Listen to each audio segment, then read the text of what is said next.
We're about to close up, but we want to make sure that there is no guesswork between what makes a professional and an amateur. So we have a professional and amateur checklist for you. To start off, a professional is always paying attention and on the ball, ready for relevant information. And an amateur? An amateur is not. A professional focuses on the crowd. And an amateur focuses on themselves. A professional knows their value. An amateur undercuts other people. A professional sees mistakes as a learning experience. And amateurs beat themselves up about it forever. Professionals know how to conduct themselves and be a good gauge of their own ability, and not drinking and getting wasted at events would be... That looks like more fun on that side. A professional gets paid. Oh yeah, that was the first thing we mentioned. An amateur does shows for free. A professional doesn't reveal their craft until they're actually performing. An unprofessional person will spoil the surprise and ruin the mystique. A professional is entertaining, while an amateur is just showing off. Look what I can do.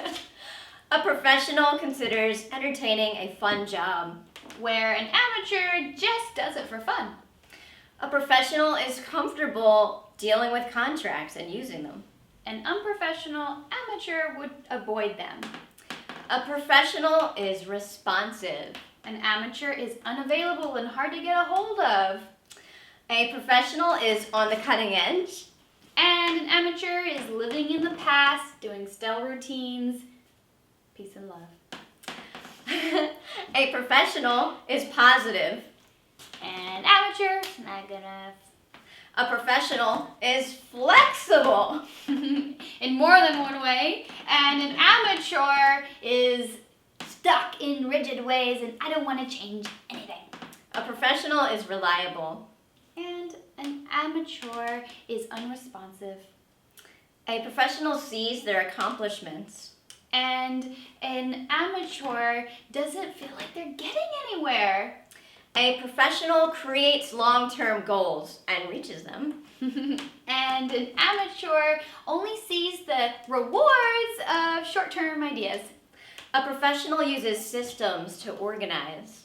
And an amateur relies on other people to tell them what to do, to reread emails, and ask the same redundant questions over and over again.